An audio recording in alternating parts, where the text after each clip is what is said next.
Parshas Haazinu is one of the 10 songs in the Bible. Before Moshe's passing, he wished to convey to the Jewish people their relationship with the Almighty. One of the verses describes the Jewish people remain chelek nachalasei, a portion of God.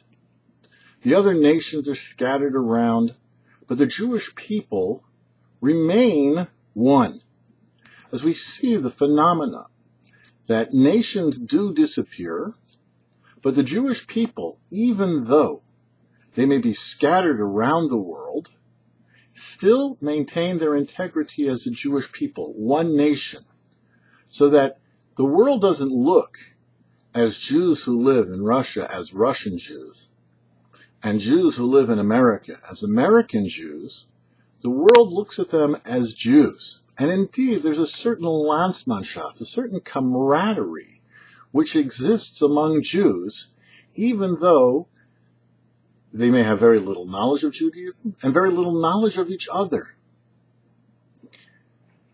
The expression Yaakov Chevel Nachalosei, that Jacob is a portion of his inheritance, the word Chevel also is translated as a rope. The Alter Rebbe in Tanya explains at great length the connection that a Jew has is like a rope comprised of 613 strands. And every mitzvah that we do strengthens one of those strands. And if by chance it happens that someone transgresses a commandment and breaks one of those strands, it's always possible to retie that strand. Parshas Haazinu is read usually on Parshas Shabbos Shuvah, we call it. The Haftorah starts Shuvah Yisrael. It's also called Shabbos Shuvah, the Shabbos between Rosh Hashanah and Yom Kippur. And it's by no coincidence that we read this verse, that we, Jews, are able to tie the knot with the Almighty, to come back, to correct. And the interesting thing about a knot is the strongest part of the rope is the knot.